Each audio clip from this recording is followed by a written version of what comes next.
Okay, can you hear me all? There we go. Welcome.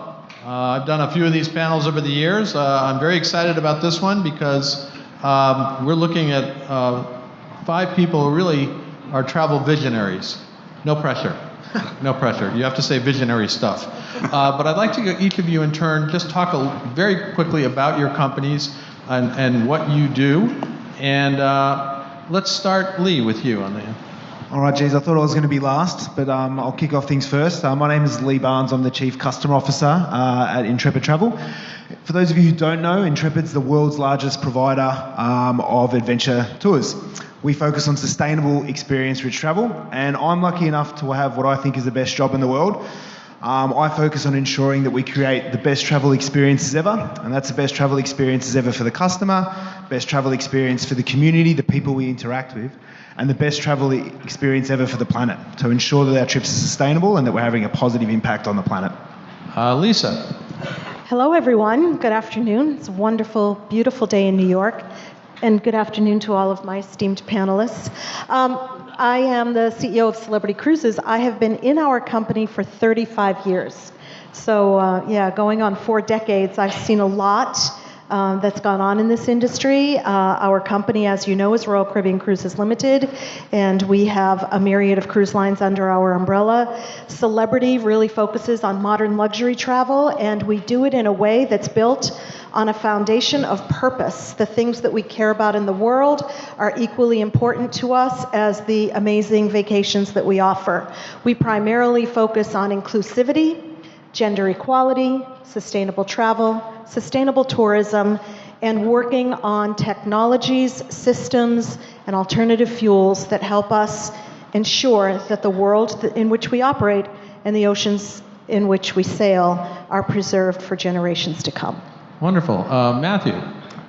Hi, I'm Matthew Upchurch. I'm the Chairman and CEO of Virtuoso, and Virtuoso is a global, by invitation only network that focuses on luxury and experiential travel.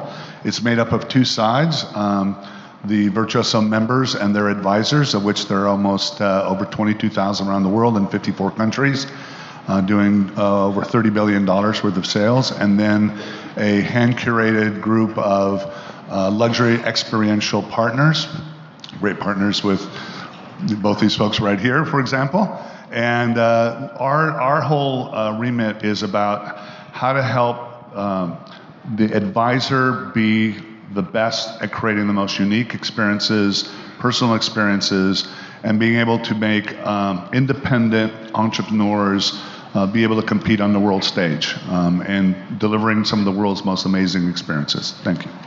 And David, you have a lot of hats, but tell us a little bit about it. I'll go quickly. So just the most current projects. Azul, founder of Azul, probably I would say the company that's had the most impact on Brazil in the last 10 years, which is something we're very proud of. We fly to over 100 cities inside of Brazil. We fly almost 100,000 people a day. We'll fly about 30 million people this year. When we started flying in Brazil, there was only 47 million people that flew by air, and now there's a lot more. We do that on sustainable new generation airplanes, because that's kind of the buzzword here, so I want to make sure that I make that point.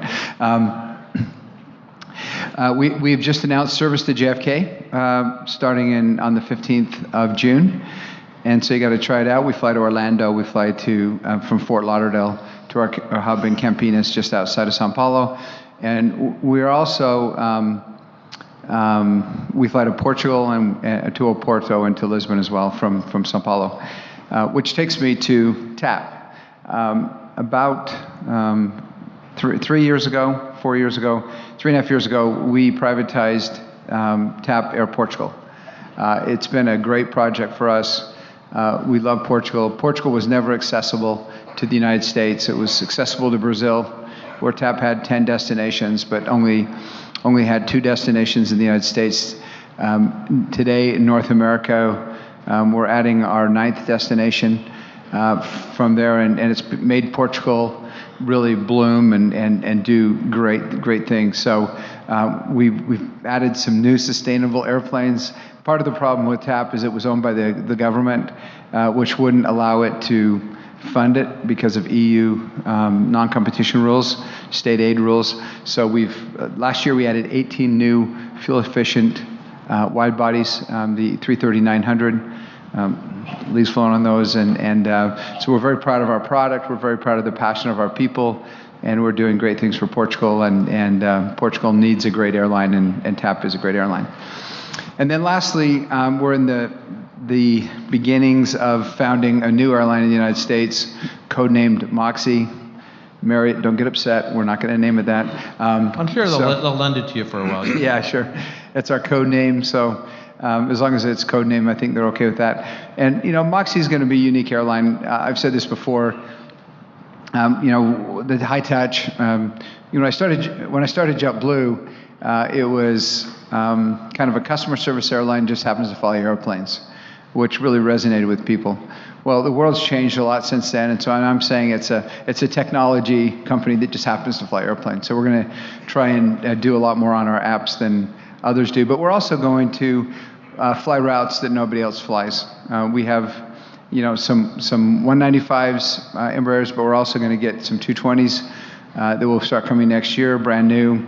And the range and the short field and the capability of that airplane for luxury travel as well as economy travel will be unparalleled. So we'll be able to fly up to destinations that are 8 hours away with the airplane, so we can serve South America from Florida, or Europe from the Northeast, or anywhere in the Western United States to the Hawaiian Islands, for example.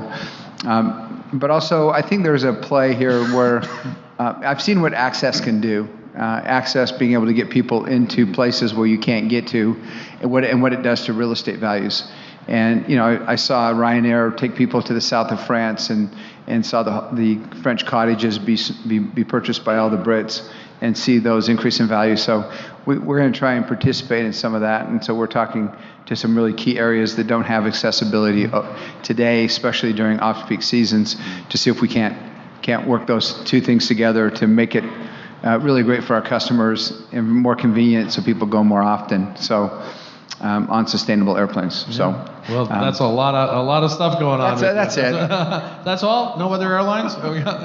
Daniel, as I said, I've recently experienced TAP. It was wonderful. Portugal is wonderful. I've also had a chance to go on your ship, and I'm actually going on Lisa's ship in about a month or so. Right, there you go. Make sure he gets. You want to go on Intrepid trip? You haven't I invited can get you Maybe, on. Look, we'll take. maybe. Make sure he gets upgraded, Lisa. Make sure he gets upgraded. Daniel, tell us a little bit about first of all, how do you pronounce it?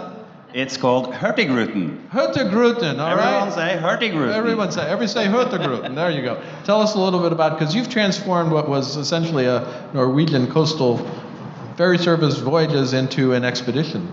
Yeah, that's right. Hurtigruten has been sailing for 126 years along the Norwegian coast. And most recently, we've become the largest expedition cruise line in the world. We sail 16 ships around the world. We are the largest operator in Antarctica. We are the largest operator in the Arctic.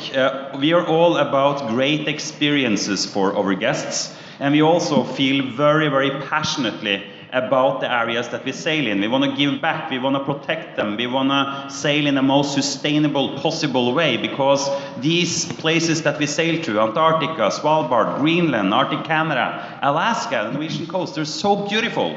And we want to give the guests for the future also the possibility to experience this area. So we invested a lot of money in the most groundbreaking technology of the last years. Roald Amundsen, which is on my shirt here, that's the world's first battery hybrid powered cruise ship.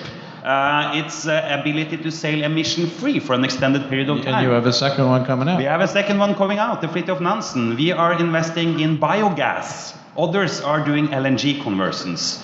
We are creating the circular economy with taking waste from the fish farming industry to fuel these ships. We are the world's first cruise line to be single-use plastic free, because we've seen the damages single-use plastic can do for animals and the nature we sail in. So we are very much about experiences. We're going to sail to a lot more places in the future, because we believe that the major travel trend of the decade we're in is experiences. Absolutely, and that is the buzzword. And with that knowledge, I'll go to someone who is very familiar with experiences, because all your advisors do them. I'm going to go one by one, talking about in each of your industry segments where you see, what's your vision for what's going to happen. Matthew, we're going to start with you because I know you've been talking about what's going to happen with now travel advisors for years. So where do you see the travel advisor community going? Yeah, well, first of all, a couple of years ago, I actually, I just kind of remind people, I coined a phrase called the hottest new thing that never went away. Because actually, I'm sitting here before you because when I was in my early 20s, I met a group of travel advisors that absolutely blew me away about just how much their clients loved what they did for them, how valuable they were to them, et cetera, et cetera. So when you talk about a travel advisor versus a transactional travel agent, there really is a difference. And I don't mean that in a negative way. A great transactional travel agent can still be very valuable. But the bottom line is the evolution of the travel advisory business is, and if you want to look at a correlating industry, look at what a travel agent used to be and what a stockbroker used to be, and how those two industries have bifurcated between transactions and a true advice, and looking at the holistic nature of the relationship. I always tell our travel advisors that if you say that you're in the business of booking travel, you've literally lost before you even started. Because, you know, saying that you book travel is like walking into any high-end retail store and like being thrilled because the person knows how to ring the cash register. It's kind of like everything else. That's kind of an assumption. So one of the ways that I think about it is, you know, we live in a world where there's information overflow. Yes, digital is important. We keep forgetting sometimes when I spoke in front of some tech conferences. I'm all for AI. I actually think AI is going to be one of the greatest things that ever happened to human interaction, because it's going to address a concept that I call automate the predictable so that you can humanize the exceptional. So the reality is the application of technology that way. But I think what you're seeing is you're seeing an evolution in travel advising that's moving more and more towards design, towards simplification, towards having more fun. And I think one of the biggest trends is the ability to help people. If you go to a wealth advisor, that's why I talk about the analogy. You go to a wealth advisor, you would ask yourself the question, why would I spend mind share and energy to have a conscious plan on how to optimize my financial assets, but not have a more conscious plan and I'll put a little bit more effort into managing my most valuable non-renewable asset, my free leisure time, and the quality of that time. So one of the evolutions that's happening in our industry that I think is at the forefront is we are building digital platforms and other ways of helping the customers of our advisors actually create longer-term life experience plans.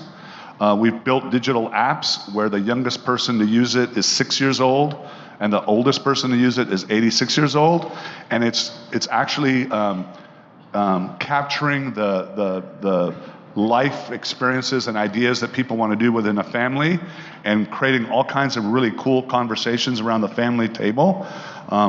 Husbands and wives finding out that they didn't know that one of them wanted to go here and there. So I think the general direction of our industry is to be much more about the longer term planning, the design, the simplification, and then also we live in a world where everything is accessible.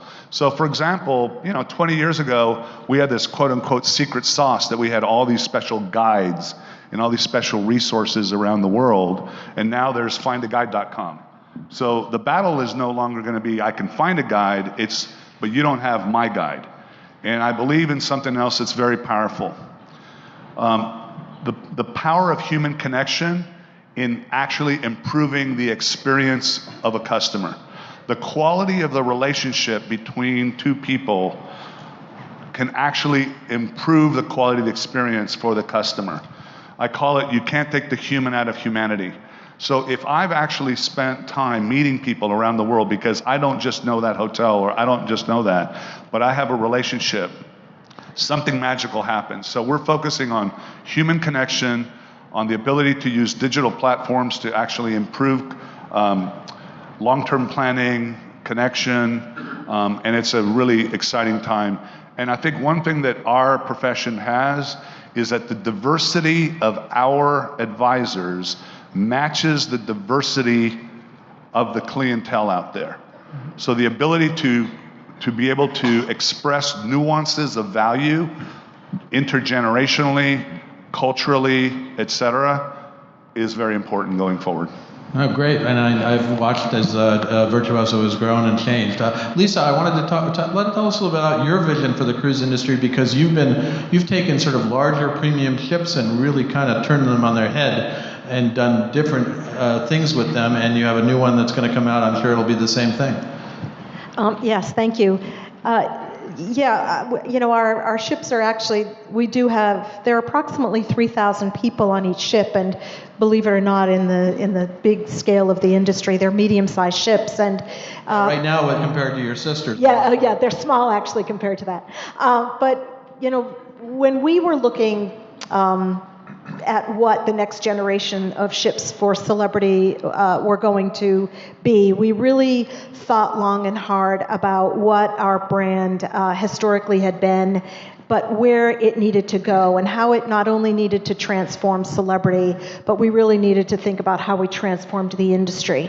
Part of that was the beautiful design, the great culinary, all of the wonderful experiences that we offer, and doing it in a way that no one else has, and really upping our game in our modern luxury space, especially as we think about our partners, like Virtuoso and many of the travel advisors here that I've seen today that really love and sell our brand. And we thought a lot about what do people care about more than they've cared about before. It's how we have our beautiful retreat experience, which is our all suites, all inclusive, all the time.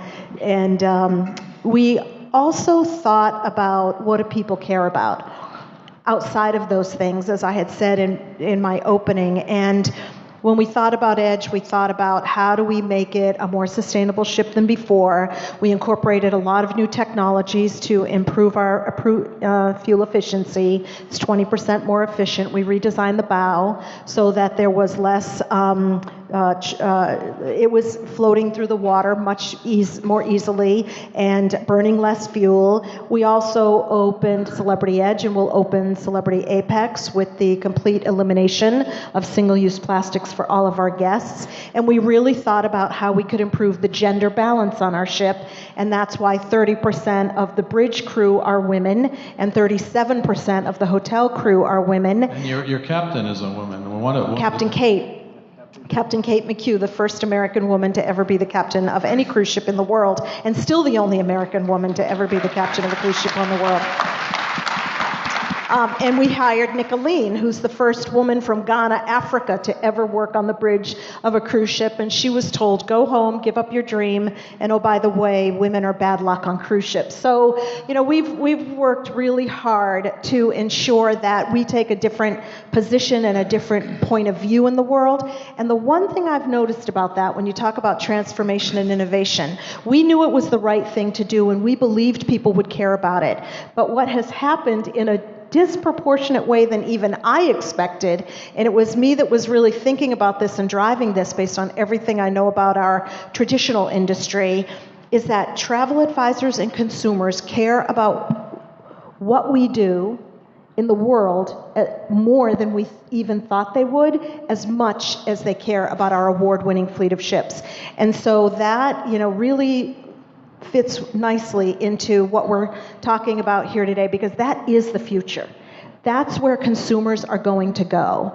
And some of us do it differently than others and better than others, and I applaud Daniel for all they're doing, but make no mistake, all of us, or many of us, especially in our company, are thinking about how we do better every single day. Great. And I want to shift to the airline industry. David, you've started, I can't think of an airline you started that wasn't a success. We've had a string, it's hard to... That's because there aren't any. No, there we go. Just kidding. But in true, the airline industry overall is doing better. What's your vision for the future of the industry as a whole, as everybody kind of upgrades their game, and we're back in the old days where everybody's losing money. Back then everybody's going bankrupt, right? And today, all of a sudden, almost nobody. There are still few that we were losing. My friend Peter Greenberg in the audience mentioned to me all the carriers that had gone bankrupt in the last year in Europe. Europe, yeah. But tell me, what's your vision for the airline industry? Well, a couple things. Starting in Brazil, one of the things that we're doing down there that I think is really interesting, I mentioned we serve, I think we're up to 117 cities in Brazil. Brazil isn't like the United States where you can order an Amazon package and get it the same afternoon or the next day. It takes you 2 weeks to get stuff. And so we serve, through these 117 cities, we serve 3,500 communities. And so we're setting up a logistics operation where we will become kind of UPS/Amazon of Brazil, where you can get a package on the next day. So you can order it and get it the next day. So that's pretty innovative, it's pretty creative, and I think it's going to drive a ton of value to our business and fill some of our empty bellies and make things more efficient than they were being handled today. TAP, one of our big challenges of TAP is that we do really great in the third quarter, and we do okay in the fourth quarter. We do pretty good in the second quarter, but we do horrible in the first quarter. So what we are going to in conjunction with Azul. So book a flight on TAP this quarter, right? Yeah, it's Portugal. The weather's 65 degrees and nice. If you live in Detroit, come on over, or Chicago, where we fly nonstop. But if we're going to use some of the ability that Azul has on package divisions, and we're going to transform more our route system in the first quarter to be more leisure-driven to places where Europeans like to go in the summertime when it's cold in Europe, and then do packages, golf packages and stuff for people who live in Chicago to come to Portugal and be in 60-degree weather. And so we're going to do a lot more of that coming up this year. We've got a great new revenue officer, and he's really driving that charge. I think, and I alluded to this a little bit in my opening, for the airline in the United States, people really want super apps nowadays. And I think we're not going to be perfect off the gun, and it's easy to talk about stuff as opposed to experience it. We got a team of people that have been working for a year, and they'll have another year or more to develop, where you can combine the whole experience, where you can have everything on your app, where your rent-a-car, your hotel, your pickup, your tickets, everything combined. You have to jump around from maybe a hotel app to a rent-a-car app and I know airlines try and sell their stuff online, but we're going to try and make it as seamless as possible.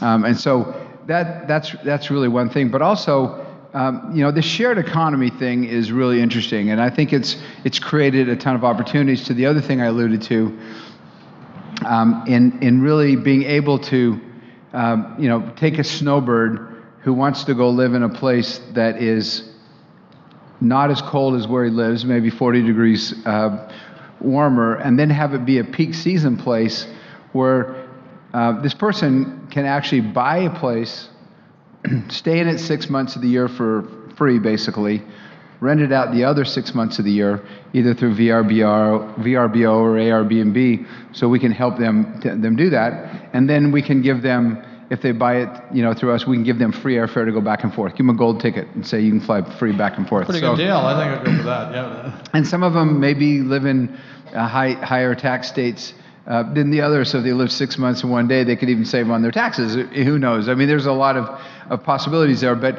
it's all about access and mobility, and so we're going to provide that for a lot of people. It sounds like you're going beyond just being a transportation system and trying to be more community driven. As you said, with your new carrier, you see yourself as a technology company. So that's an interesting approach, definitely. Daniel, you've really turned the whole line into an expedition line. Where do you see, and expedition cruising right now, as you know, is really all the rage, although if you put all the, and Lisa, you have expedition cruising as well, if you put all the expedition ships together, I think we have 2 Royal Caribbean ships and maybe an MSC, I'm not sure. Royal Caribbean ship. One ship. Where do you see expedition cruising going in the future? Expedition cruising is something no one talked about 5 years ago. It was nothing. It was never talked about at Sea Trade, none of the big cruise conventions, and now it's on everyone's lips. And what's driving it is experiences. People are seeking experiences. And there's also a lot of talk now about the capacity coming into the industry. I'm not worried at all. The entire expedition cruise capacity coming into the business is the same bed capacity as the sister line of Lisa, Royal Caribbean's, one ship.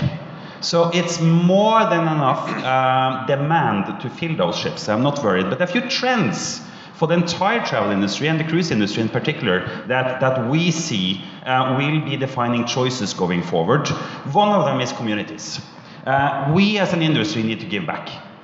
We need to give back to the communities we serve. We need to make sure that all the places that we visit with our ships are thriving communities. I'm sorry to say it's not been like that in the cruise industry. It's been maximizing profits.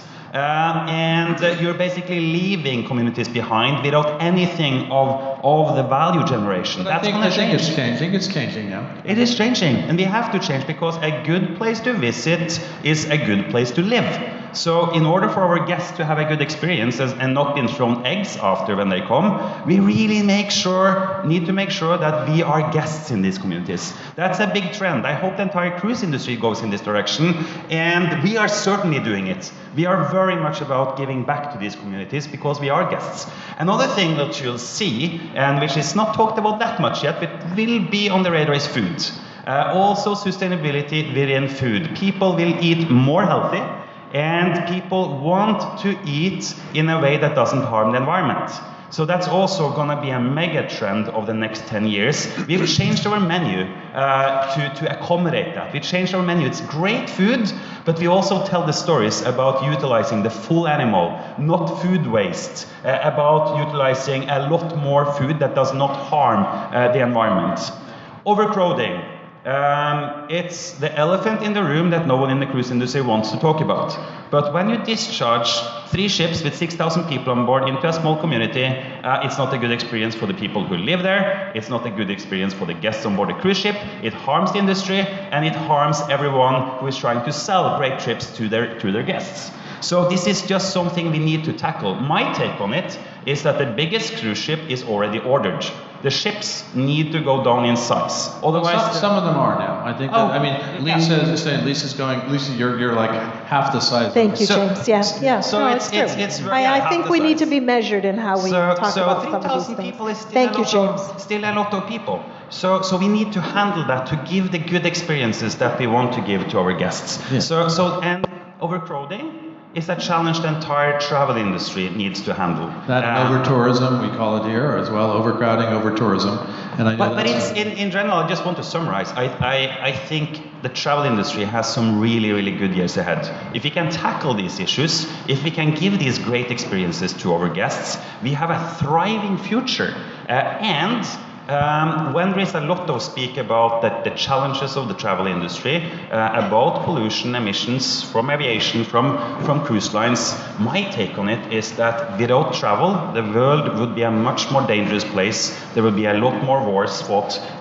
Travel is a great thing to get to know each other. No, absolutely. I want to go to Leigh because your company has really kind of revolutionized the tour business. And we're talking about community, and you are very much involved in the communities that you go to, if I understand. So tell us a little bit about where you think the tour business is going, at least from your perspective. Yeah, I think, first of all, it's just amazing to sit on a panel and hear sustainability mentioned by every single person. I have been coming to America and talking about sustainable experiences now for the best part of 8 years, and I think this is probably the first time I've sat on a panel and every single person has said, this is real.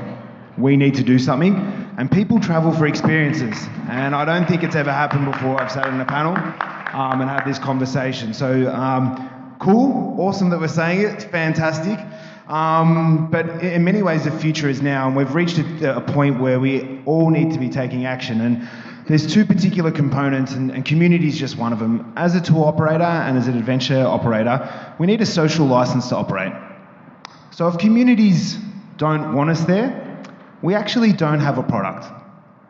Second of all, if we don't have a healthy planet, we can't have a healthy travel sector.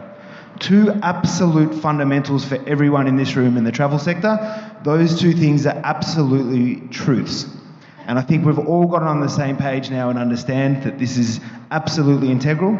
We're seeing all companies now start to say, hey, the best places for somebody to live are the best places to travel. All companies are now taking action around how they interact with the community.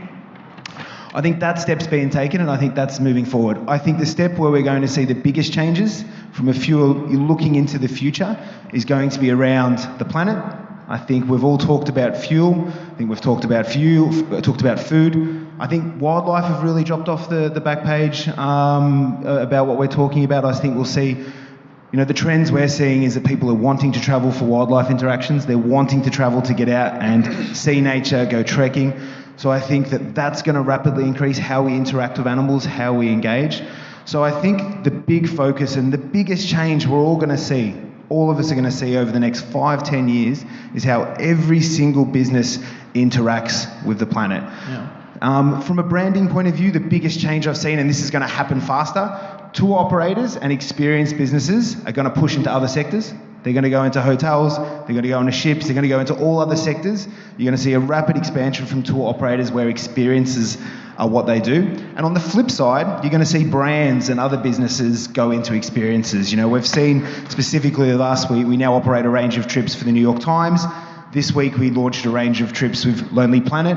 You're going to see a lot of brands that you never thought beyond just the travel sector start to go into experiences. So there's going to be a lot of this experience, both operators going into different markets and then also brands going into experiences.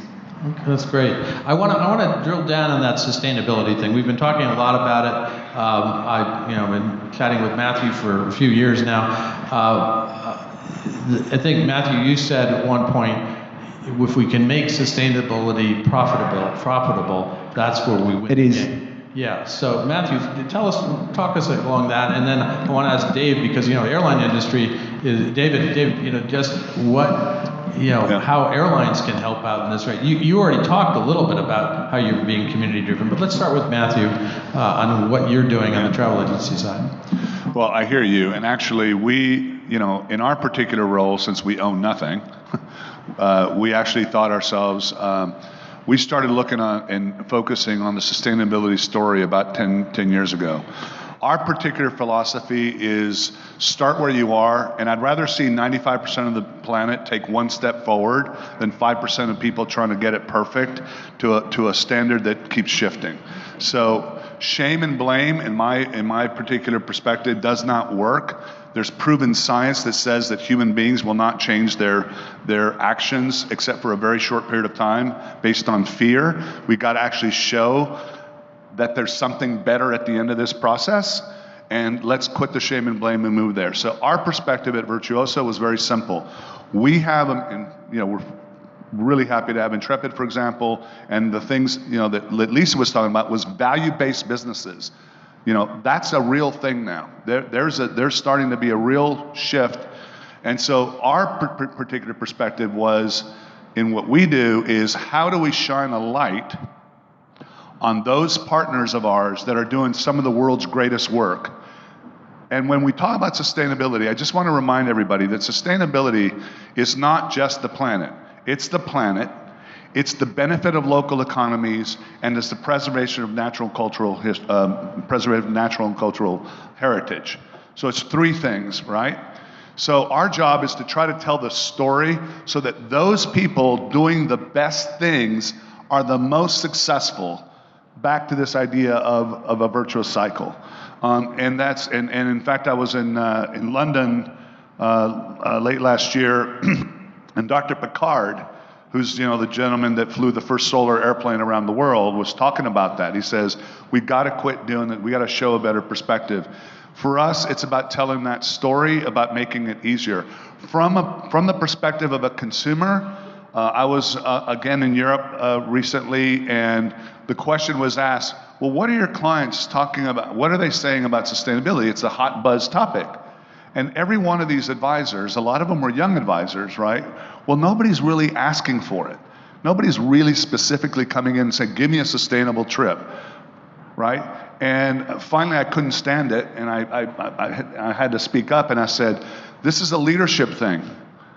This is about the fact that our job is to not only help people have an amazing experience, but to actually make it easier for them to understand. And by the way, from a travel advisory and market perspective, there's a massive market of people that if we make it easy for them to have an amazing experience and also make it easy for them to identify those partners that are doing the best things, that will actually create an incredibly valuable market of values-based customers that will have a greater loyalty to our services and the services of our partners. Yeah. David, you're absolutely. David, sustainability and airlines aren't in the same sentence. But you've actually, obviously we're getting more fuel efficient aircraft, and you are talking about some sort of community focused ways you're thinking about flying. How is the future going to be involved with airlines and sustainability? Well, that's a good question. I mean, I think, we've got World Economic Forum going on in Davos today, and yesterday Greta basically said no more fuel. There is that movement going out there. We've got zero emissions. So how many people are going to? So we've grounded all the flights today. So you're all going to have to walk home. So I'm sorry. It's a difficult issue. I mean, there's so much that can be done, right? To be able to, I'm using paper bags in Connecticut nowadays. We don't have any more plastic bags. They make you pay for those now. Yeah, we're getting used to paper straws in Seattle. I mean, and wood forks and all that kind of stuff. So there is a lot that can be done. Obviously, if you want to fly, there are actually. I had a presentation the other day from an airplane that's a trainer aircraft to train pilots. That is solar. It's battery powered, which helps tremendously even on the maintenance costs because there's not an internal combustion engine, so you have lower maintenance costs. We're obviously a ways away from being able to fly, without fossil fuels. It's just not going to be possible. So I think the thing we've got to do is try and get the plane, and there is an economic reason to have planes that burn less fuel, right? So. We are all of our fleet, our 730, our A320 fleet in Brazil is all 100% NEOs, new engine option. They burn 20% less fuel than our other planes, so we're contributing to that. There's a lot we can do also. And again, that's an economic reason because now it's less expensive for you, right? Right, and there's, I've recently gone kind of, I call it flexitarian, but I'm mainly plant-based eating, and I learned that there were 20 billion animals on the earth that were being processed for food every year. And so if everyone just went without meat for who got the roasted vegetables today? Okay, see, so congratulations. If everyone just went without 1 meal a day, you could eliminate 3 billion animals. So hey, you can come after us, but you got to fly. And so we'll become fuel efficient. And then there's a lot of things we can do, on the ground with electric vehicles and all kinds of stuff. But, it's when you suspend something in the air, it burns more fuel per customer than if you roll it down a road. That's just a fact. Absolutely. Or if you push it through the water. So. I want to move to Lisa. You have some comments on sustainability? I do, yeah. Every time I'm on a panel with Daniel, I feel like I have to defend the cruise industry. It's a habit, Lisa. I know, Daniel. We'll talk later. You are in it. There's a lot of work going on with communities around the world relative to the topic of over-tourism, and I don't want anybody to leave this room to think that the industry doesn't take this seriously, and I also want everyone in the room to know that over-tourism is a problem that far transcends the cruise industry.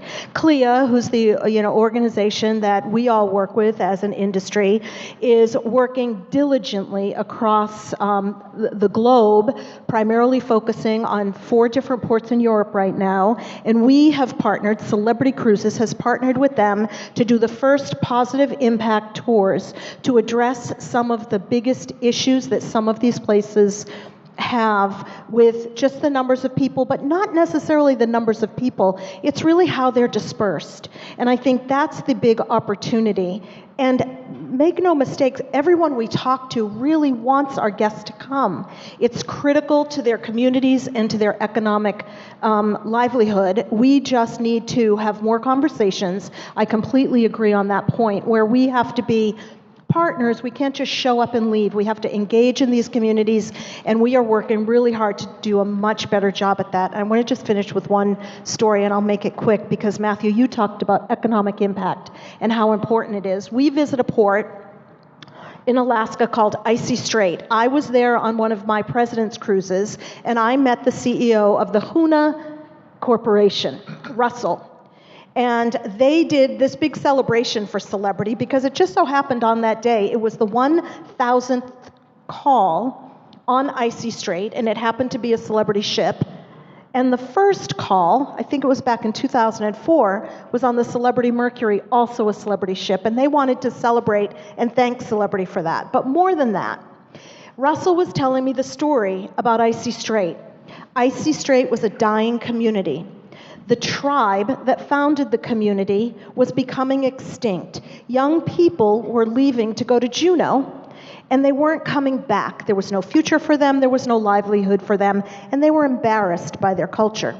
When we came in and developed that port, they all still went away to go to school in Juneau, but they started coming back. Out of 750 people that live in Icy Strait, we employ almost 300 of them, and we single-handedly brought back that community and that culture within that community from extinction. Those are the stories that make me really proud to be part of this industry and my company. No, and that is very true. I think that you should applaud them. Daniel, Leigh, any more comments on sustainability from your perspective? Yeah, I think it's a very good thing that we're talking about it.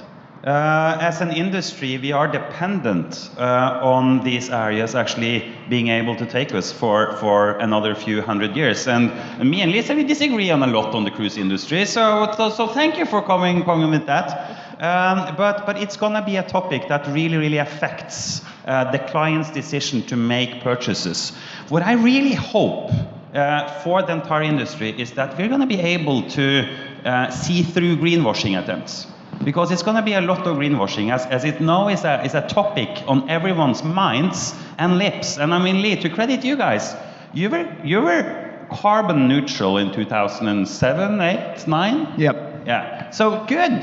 Now everyone is talking about it. So I think one of our most important aspects now is to see through all the greenwashing that's going to happen around, because it's suddenly cool to start talking about it. Yeah. And that's going to be tough. I don't know how we can solve that. I hope the guests will see through it. Sometimes I'm asked by journalists and say, what do you do to live a sustainable life? And I say, I drive an electric car, I recycle, and then I think my buzzing around, what do I do? Well, I travel with the subway, I take the bus. But the most important thing the consumer out there can do to live a good life and not pollute is taking conscious decisions when they choose or who they're going to buy their products from, whether that being retail or travel or airlines. Make conscious decision. That's by far the most valuable contribution for a single person to make this world a better place. So it comes down to individuals. Leigh, you have a... Yeah, I'll give 2 points and we can move on to another topic. But again, it's so cool to even have this conversation and everyone discussing their points. There's 2 really last things I'd like to leave everyone with. Purpose and profit, they both work. Yep, you can make a great product that's great for the planet, great for your customer, and makes it better. It does not make it worse or limits the quality of that product that makes it better. Since we've been on this journey, the last 3 to 4 years of our company, we've had record growth, record profit. They do not sacrifice each other.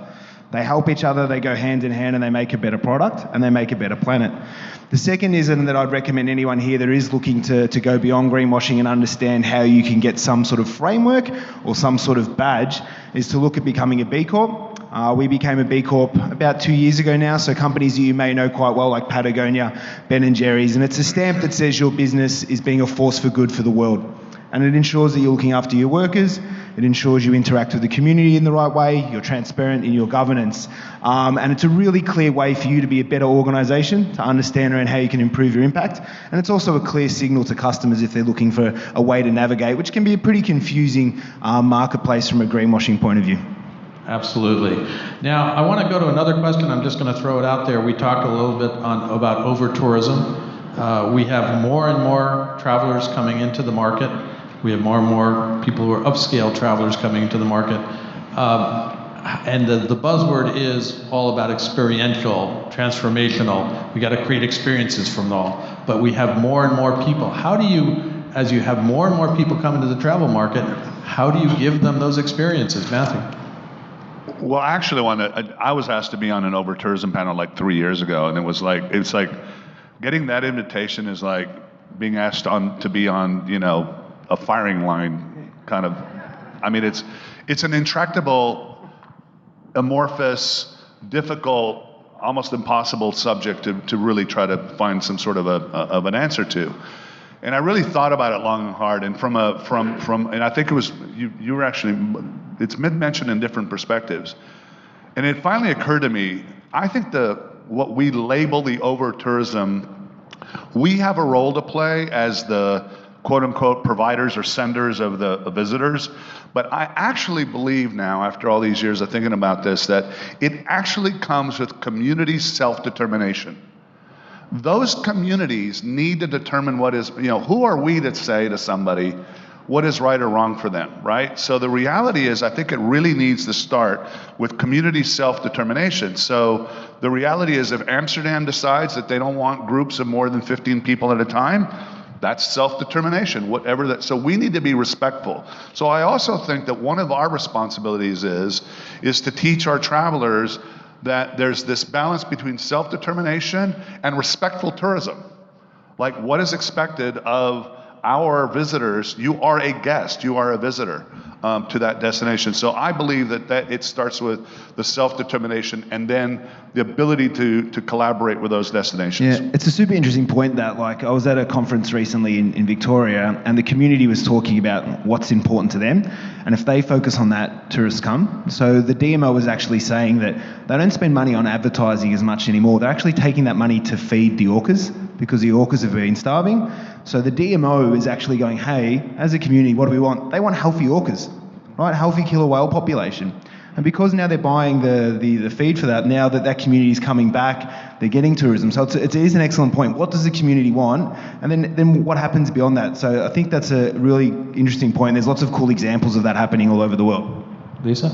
Yeah, no, we're doing, it's funny that you use the word respect, because we're doing a program with Dubrovnik, and it's called Respect the Culture, and we're going to start that this season in Europe, but in Dubrovnik, in our Europe season. And you're right, it's having a conversation to say what's important to you as a community, and how can we help you accomplish that, and just being purposeful about that. And I think that's, and to the question about, the thing about travel now that is so wonderful is there are so many choices depending on what that traveler wants as their experience. And even within, even if it's as small as Daniel's expedition cruising, and it's very specific, and people know exactly what they're going to get within that experience, or it's larger like mine, you still have options within that larger experience to really customize and do something special and unique to exactly what you want. And I think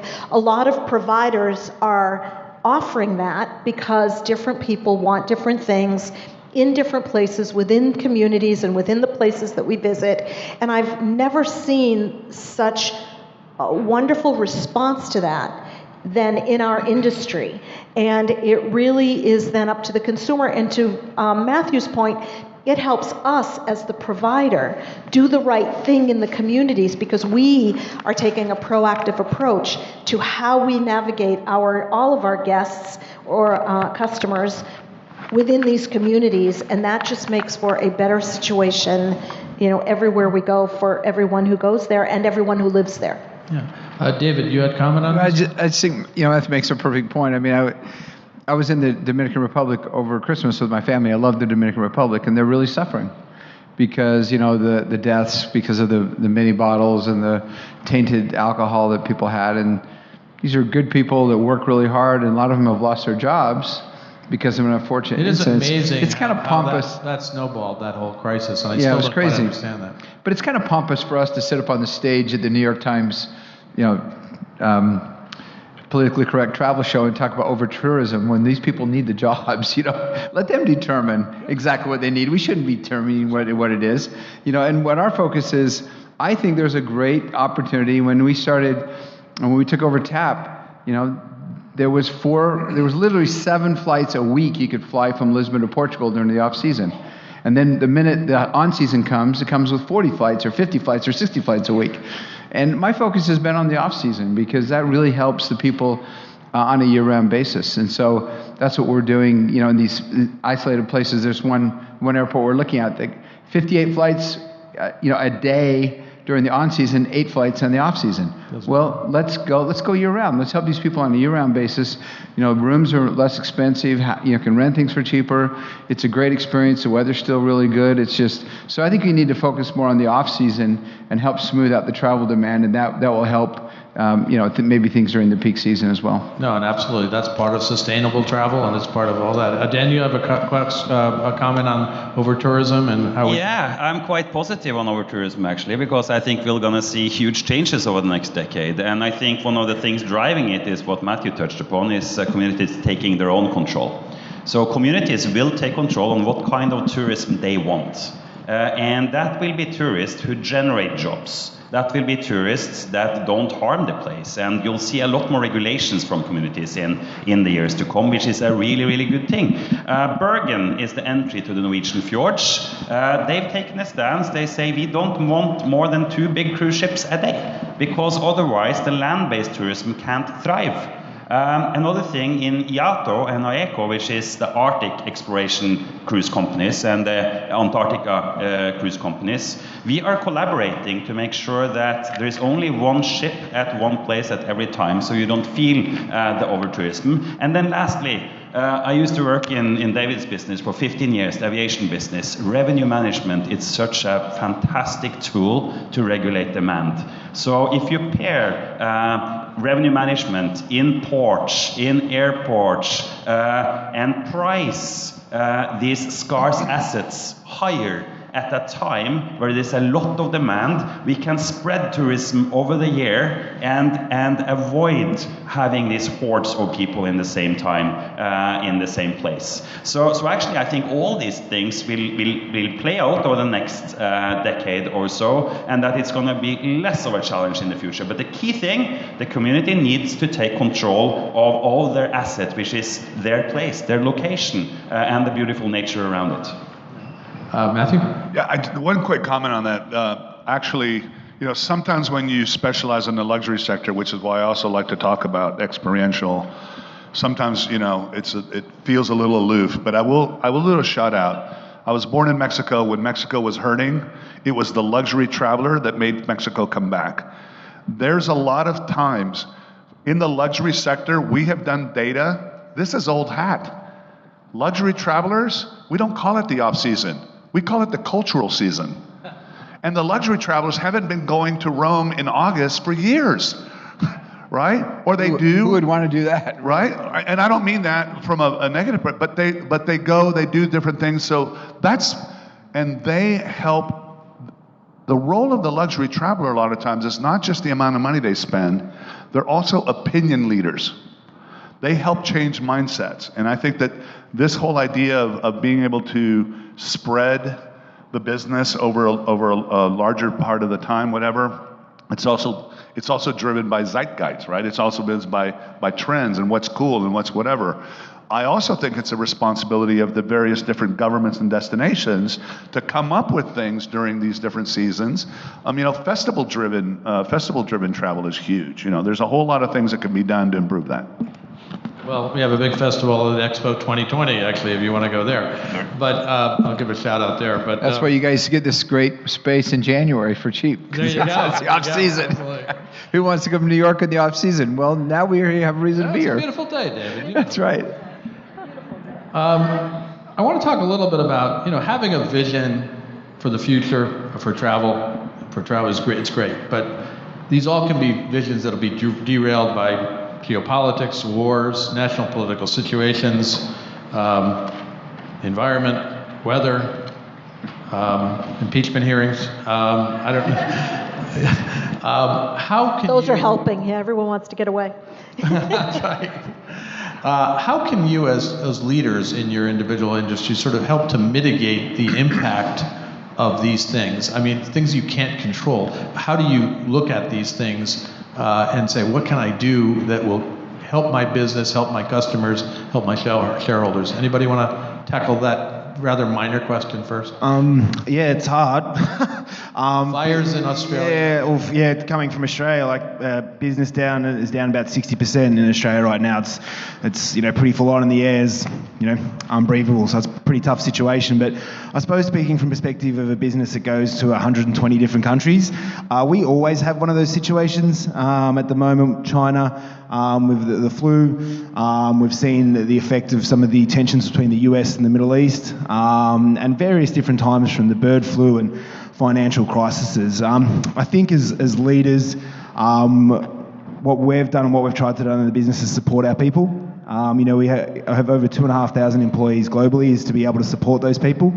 When Egypt was going through the Arab Spring situation, tourism really went down to zero, but we're able to retain our staff, support our people there, and help them to, when it was ready to come back, that we had great people on the ground that were ready to rebuild. So I think from a leadership point of view, we've really taken the approach about supporting our people, supporting the businesses, and it's a long-term game, and there's always going to be something that happens over the journey. Do you find your travelers are a little hardier, that they are able to look at these situations and say, okay, I've seen that, I'm going to keep going?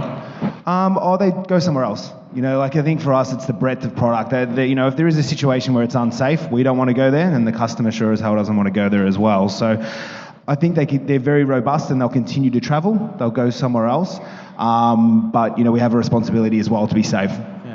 Daniel, you had, and I'm going to go to Lisa. Yeah, I think one of our challenges on this is, I'm not going to blame media, but media go ahead, everybody. Media Go ahead and blame them. is a little bit of a challenge when things are blown a little bit out of proportion sometimes, driven by CNN clicks, effect, and So I'm not going to bash the media, but it's a little bit of that effect. But I think we have a responsibility also to downplay that a little bit and tell our guests, tell our clients that it's not, unless it's real danger, it's not really that bad. The media coverage that we're seeing on the virus these days is not representative of what it is at the moment. It could be representative of what it could be in the future, but not at the moment, and that's affecting travel. On that said, traveling is extremely resilient to crisis. You can go back 20, 25 years and you can point the different crises that we had. SARS, Ebola, the financial crisis, fires, and so on. And you can see these small dents in demand. But on overall, it's pointing in the right direction. So my tips is just to be capitalized to handle a small crisis, and then just wait it over. Great. Any other comments on this, Lisa? I think it's been well said. One of the things about our industry is we do have movable assets. The world is an interesting place. Something is always going on. Every year we find ourselves in the same situation, but we're able to sometimes help a lot, especially when you see hurricanes, and what our company does to help communities recover, and then we can also just go somewhere else. But yeah, it's always an interesting day, and you just hope and pray when you wake up, everything is going to be, sort of status quo. It does make it exciting, though. Yeah, it does, absolutely. What else? That's why they call it work, right? Yeah. That's why they call it. We're getting the high sign here in terms of 1 minute, but I want to leave. We have a lot of other questions. We didn't get through some, but what is, for each of you, what is the next big thing that will emerge in your segment, or the travel industry in the whole? What is the next big thing you think you'll have to address? David, I'll start with you. How to run airplanes without combustible? No, I think just, I think we've hit on it. Off-season travel to these great destinations, I think that's a big thing. Using super apps and letting people know, stop your mindset and let's, cultural travel, whatever you want to call it. There's a lot of opportunity because there is a lot of tourism coming in, and it needs to be done differently. Absolutely. Daniel? It's one clear objective here. It's to create the first emission-free cruise ship. There. Matthew? I think what we're going to do, the evolution of our industry, is we're going to aggregate aspirational demand among some of the most sophisticated value-based travelers in the world. And despite all the different apps and verticals, we're going to flip the marketing model. And instead of waiting for our partners to tell us what they have to offer, we're going to aggregate billions of dollars of aspirational demand and turn around and tell our partners what our clients want. Absolutely. And Leigh, the next big thing that you have to address. I was buying time mentally there. I was like, what am I say? Sorry. Yeah, no, and you skipped. I guess I'm last.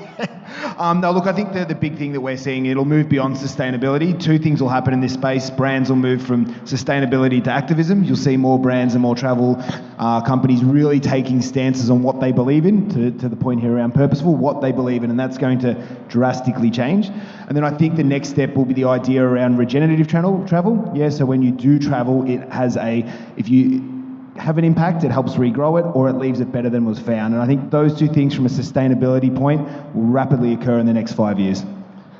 And Lisa, wrap it up. Yeah, no, I have nothing to add. I think what the panel has said is absolutely 100% true. I think those are the issues that we have talked about here today on our panel are what we will be focusing on for the next 5 years in our own individual way for all of us here on the panel. And I, for one, am really looking forward to it because I believe it's absolutely the right thing to do, not only for the planet, but for our guests and for our business. Fantastic. Well, we didn't even get to questions about generational travel and a lot of stuff. But listen, thank you very much. You guys are great. Thanks. And give them a hand, please.